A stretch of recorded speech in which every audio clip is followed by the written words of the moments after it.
Mari kita satu hati dalam doa. Bapa yang baik, terima kasih buat kasih setia, buat kebaikan Tuhan dalam kehidupan kami. Kami ucap syukur buat pagi hari ini, kalau kami boleh duduk diam mendengarkan firman-Mu. Roh Kudus, terangi hati dan pikiran kami hingga kami boleh menangkap apa yang menjadi isi hati-Mu. Bahkan kami boleh merenungkan dan mengaplikasikannya dalam kehidupan kami sehari-hari. Terima kasih Bapa yang baik. Kami mau katakan kami siap mendengarkan firman-Mu. Dalam nama Yesus, haleluya, amin. Shalom Bapak Ibu Saudaraku, rekan-rekan terkasih Jemaat Home CC dimanapun berada. Hari ini kita akan belajar kebenaran firman Tuhan ya, yang diambil dari 1 Korintus 9 ayat 24 ya. 1 Korintus 9 ayat 24. Saya bacakan buat Bapak Ibu Saudaraku ya.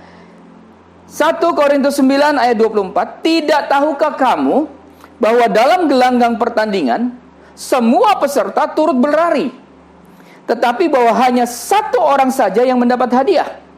Karena itu, larilah begitu rupa sehingga kamu memperolehnya. Wow, luar biasa. Bapak Ibu Saudaraku, hari ini tema daripada firman Tuhan yang akan disampaikan adalah memenangkan Olimpiade Rohani. Ya, temanya adalah memenangkan Olimpiade Rohani.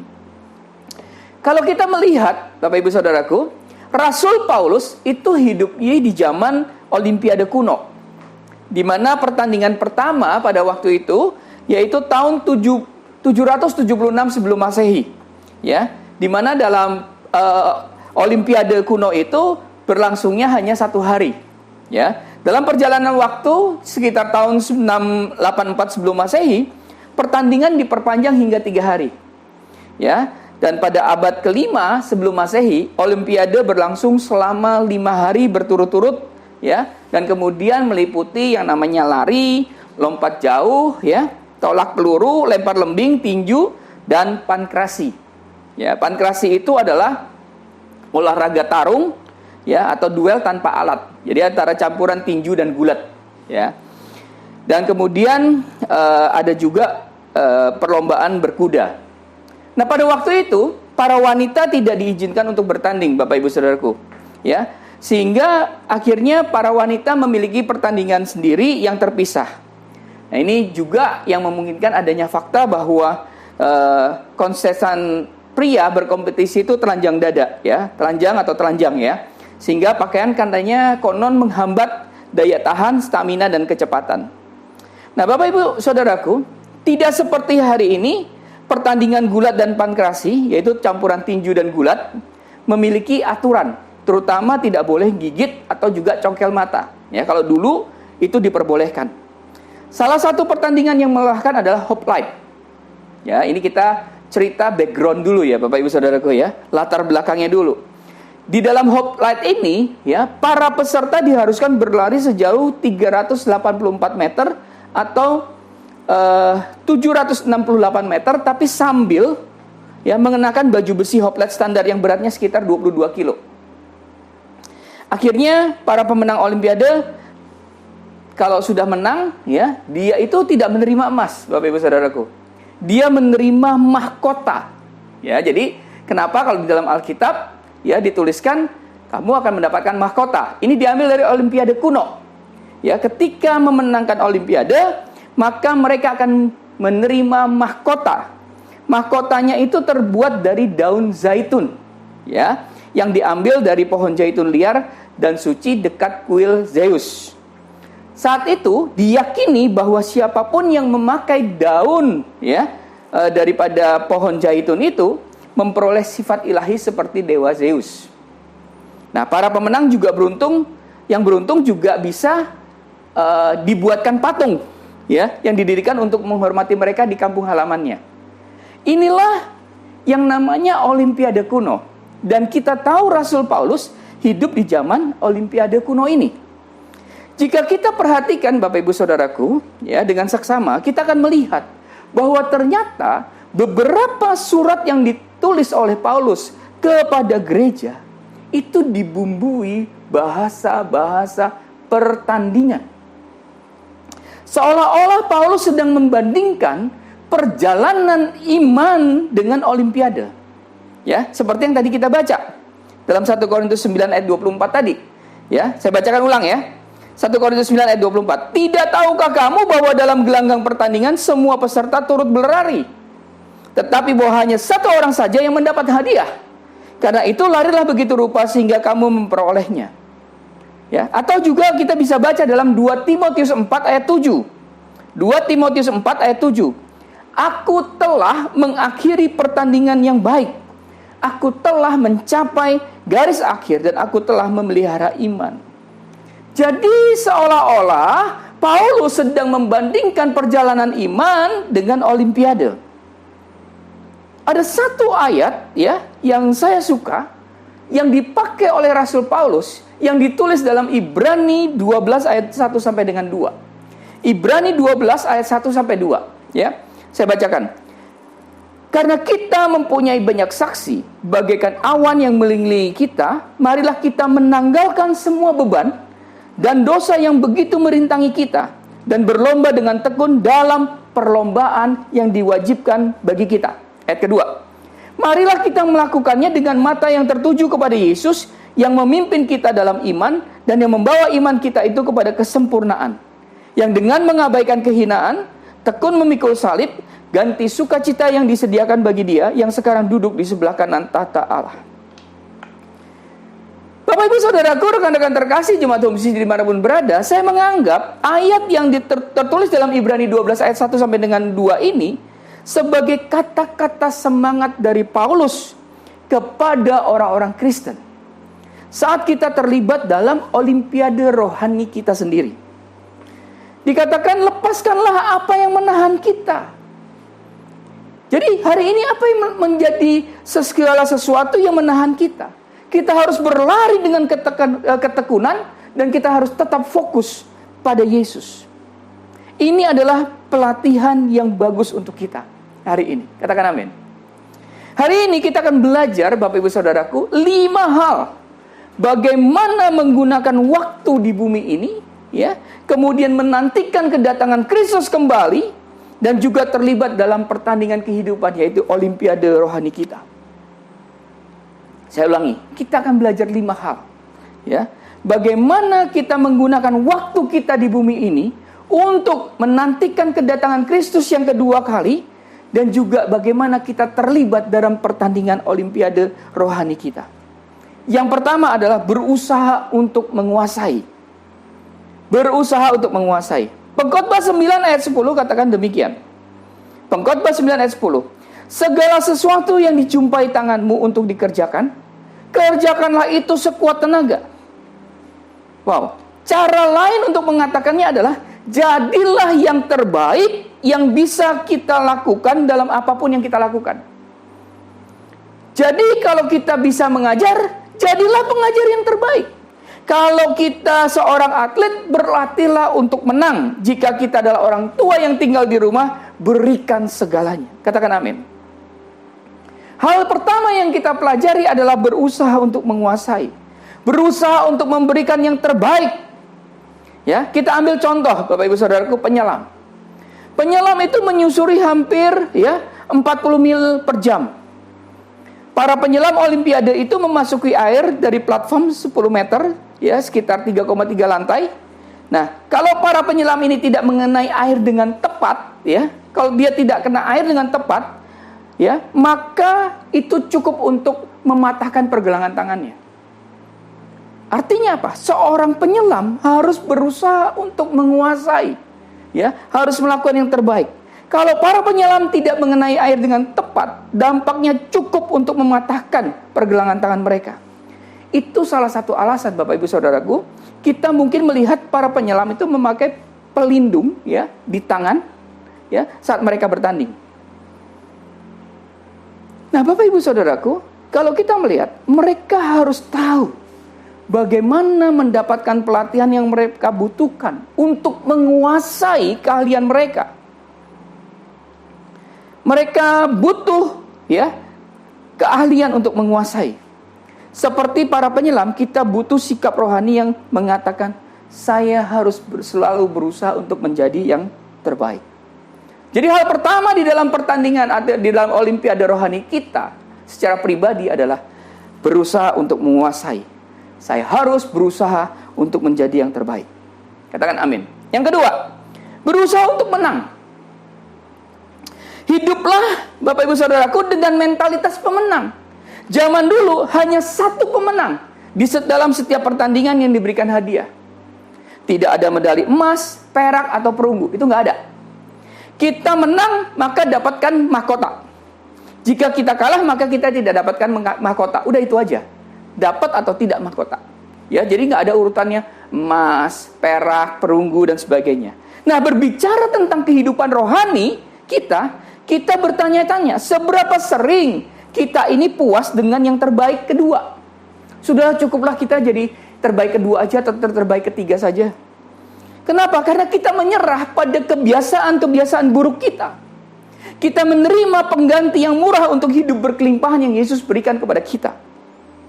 Bapak Ibu Saudaraku, saya sering bertanya-tanya dan merenung, apakah Paulus memikirkan gambaran pertandingan Olimpiade ketika dia menulis kata-kata di dalam 1 Korintus 9 ayat 24 tadi?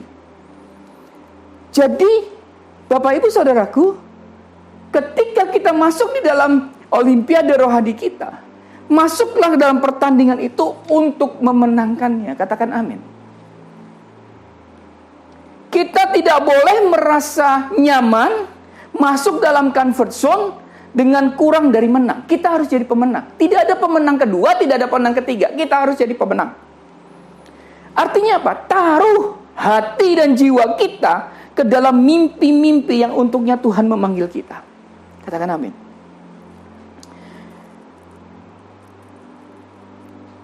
Taruhlah hati dan pikiran kita ke dalam tujuan yang telah Tuhan persiapkan untuk kita capai. Masuklah di dalam kehidupan yang telah Dia percayakan kepada kita untuk kita gapai. Tidak ada piala yang hanya sekedar karena kita berpartisipasi. Di dalam Olimpiade rohani kita, tidak ada seperti itu. Yang ada, jadilah penang, berusaha menjadi menang, raih mahkota, raih emas. Ya, tidak ada perak, tidak ada perunggu, raih mahkota, jadilah pemenang. Katakan amin. Yang ketiga dalam kita dalam Olimpiade rohani kita adalah bertanggung jawab atas usaha kita. Menarik ya Bapak Ibu kalau kita lihat dalam pertandingan Olimpiade kuno, karena kita mendapati bahwa tidak ada pertandingan tim. Nah, ini menarik. Jadi pertandingan itu semuanya di level atau di tingkat individu, satu-satu. Demikian juga di dalam pertandingan rohani kita, Bapak Ibu Saudaraku. Ya, sekalipun orang tua kita mungkin hamba Tuhan. Sekalipun kita mungkin orang tua kita atau teman-teman kita aktif pelayanan di gereja, mungkin pendoa syafaat, mungkin hidup mereka taat. Namun demikian, warisan mereka tidak serta-merta menjadi pencapaian kita. Kalau orang tuamu hamba Tuhan, kalau orang tuamu pendeta dan mereka hidup taat, tidak serta-merta warisan itu menjadi pencapaiannya kita. Karena tiap individu, tiap kita berusaha untuk menang, berusaha untuk bertanggung jawab atas Olimpiade rohani kita masing-masing. Katakan amin. Setiap kita bertanggung jawab secara pribadi terhadap pertandingan rohani kita masing-masing. Ketika kita berdiri di hadapan tata Tuhan, tata Allah pada hari penghakiman, kita harus berbicara pada diri kita sendiri atas apa yang telah kita lakukan dengan hidup kita. Apa yang telah kita kerjakan di dalam hidup kita. Apakah kita merupakan asetnya Tuhan di bumi ini? Dan itu tidak bisa diwakilkan. Dengar baik-baik. Jadi dalam pertandingan atau dalam Olimpiade rohani kita, yang ketiga adalah bertanggung jawab atas usaha kita. Yang keempat, jangan pernah berhenti. Bapak Ibu Saudaraku, pemenang pertandingan dalam kehidupan adalah mereka yang tidak menyerah. Katakan amin. Atlet yang ingin berlaga di Olimpiade kuno diminta untuk mengambil sumpah, Bapak Ibu Saudaraku, bahwa mereka telah berlatih dalam pertandingan mereka selama 10 bulan sebelum pertandingan. Sebelum mereka masuk dalam pertandingan, 10 bulan mereka sudah harus berlatih. Dan itu ada sumpahnya. Dan 30 hari sebelum pertandingan, mereka berkumpul untuk pelatihan pendahuluan. dan dinilai untuk melihat siapa yang akan berpartisipasi dalam pertandingan yang sebenarnya. Ya, ini babak kualifikasi. Ya. Begitu mereka ditetapkan sebagai peserta, mereka tidak bisa berhenti. Jadi Bapak Ibu Saudaraku, semoga kita semua hidup seperti ini. Sehingga ketika kita bertemu dengan Tuhan Yesus, kita bisa berkata, aku telah mengakhiri pertandingan yang baik. Aku telah mencapai garis akhir dan aku telah memelihara iman. Itu yang tertulis dalam 2 Timotius 4 ayat 7. Artinya apa? Tetap berjalan maju. Artinya apa? Tetap setia dan tidak menyerah. Jadi bicara olimpiade rohani, yang keempat adalah jangan pernah berhenti. Jangan pernah menyerah. Katakan amin. Bapak Ibu Saudaraku, ada sebuah kisah ya dari seorang petinju bernama Howard David.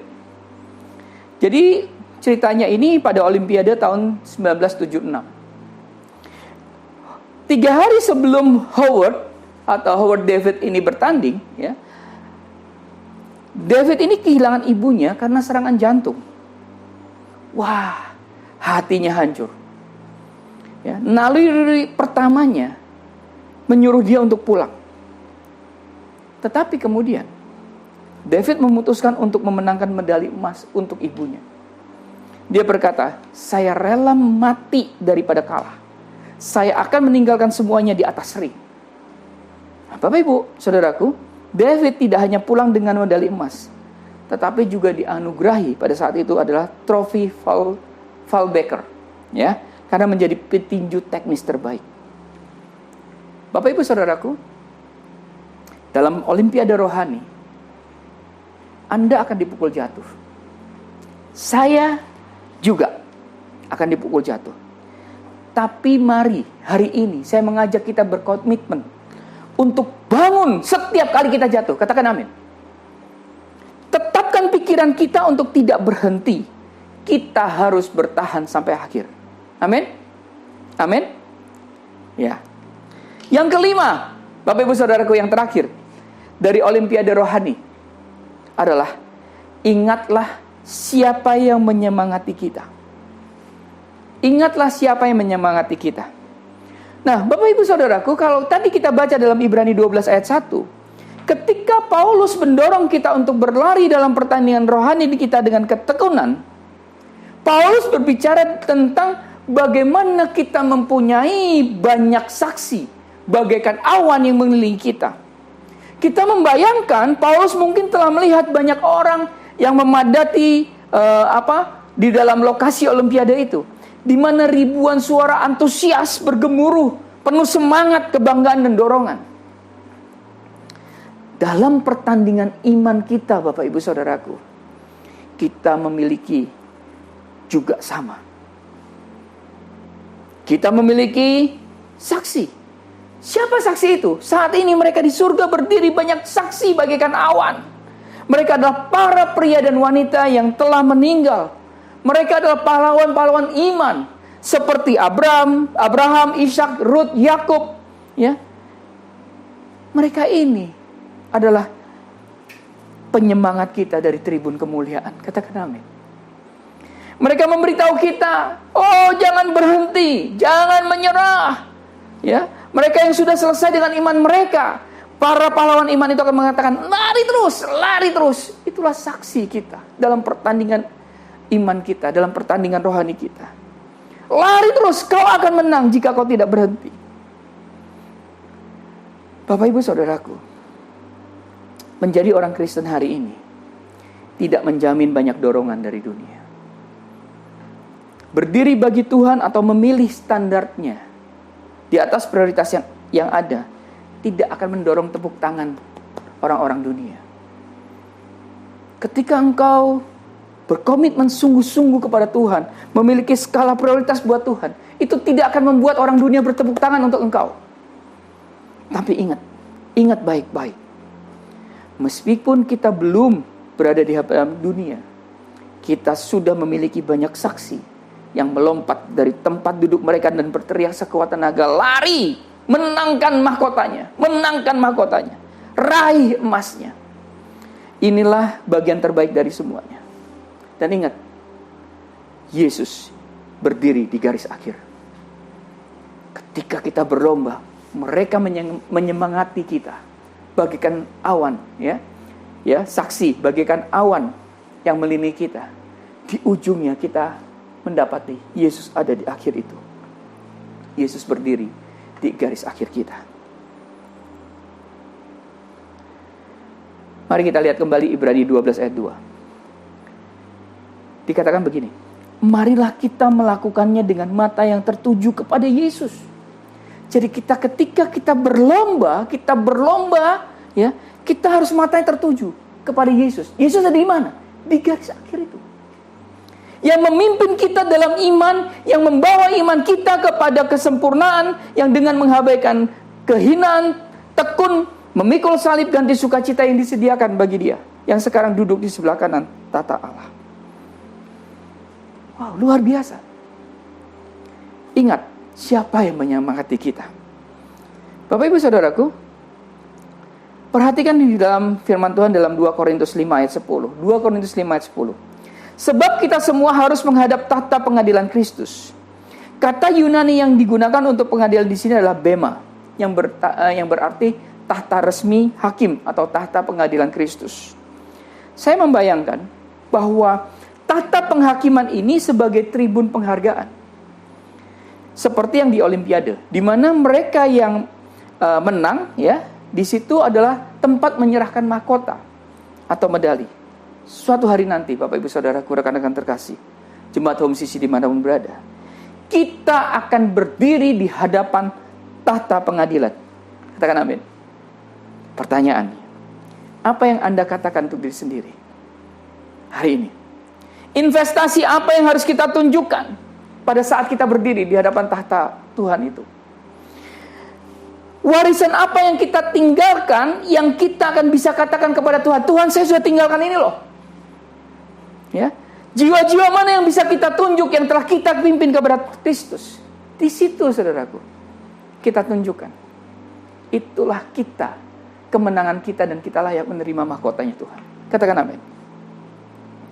Bapak Ibu Saudaraku, rekan-rekan terkasih, jemaat Home Sisi dimanapun berada, saya tidak sedang menghakimi. Saya sedang mempersiapkan kita semua untuk apa yang akan datang. Dan mendorong kita semua dalam kasih untuk berhenti dan berpikir, apakah kita siap? Apakah rumah kita teratur? Sudahkah kita melakukan semua yang Tuhan minta dari kita? Apakah kita akan memakai atau mengubur talenta kita saat ini? Hari ini, Bapak Ibu Saudaraku, saatnya kita untuk berhenti memilih yang terbaik kedua. Hanya ada satu pemenang. Ya, dan mengarahkan pandangan kita pada hadiah kekal. Jadi, ingat baik-baik. Yang pertama adalah, ya, jadi berusaha untuk menguasai, jadi yang terbaik. Yang kedua adalah berusaha untuk menang. Raih, jadilah pemenang. Yang ketiga, bertanggung jawab atas usaha kita. Ya, jadi usaha kita, bukan usaha orang tua kita atau usaha orang lain. Jangan pernah berhenti, yang keempat. Dan yang kelima adalah ingatlah siapa yang menyemangati kita. Amin. Tuhan Yesus memberkati. Bapa di surga, terima kasih buat firman-Mu yang meneguhkan, menguatkan kami hari ini. Kami tahu bahwa hidup kami bagaikan pertandingan. Kehidupan rohani kami bagaikan olimpiade, Tuhan Yesus.